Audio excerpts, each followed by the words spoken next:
Allahu Akbar.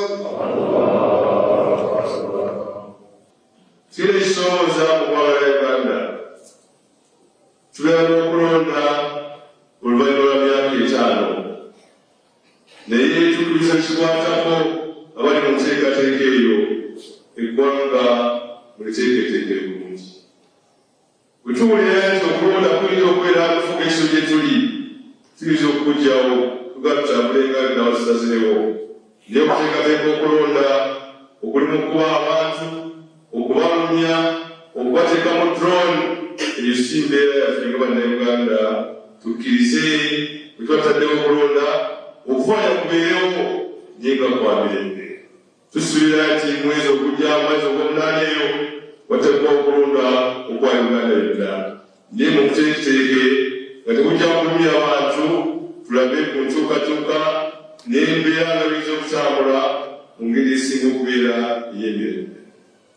Nakyaliddeko mu bantu abaali mu by'okulonda omwo naye ebigambo byawulidde singa bibawulira oyinza okulowooza nti tetuli mu ggwanga lya Uganda.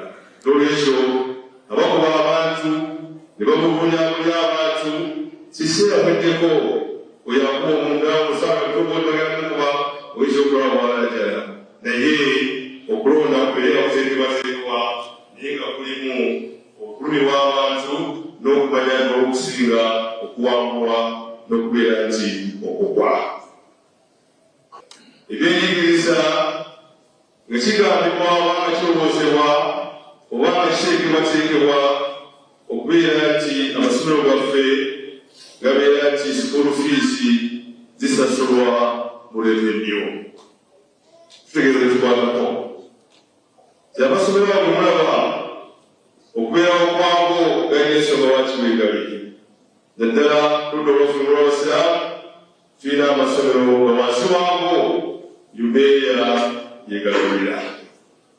Kyonna ekiba kyetaagisa okukola okwebuuza mu bantu abo okutuula nabo okulaba okufuna mu kizo okutambulirako kikyaliba kisinga obulungi okusinga ng'olagamba nti school fees zonna amasomero ago galina kubeera nti gagenda mu revenue.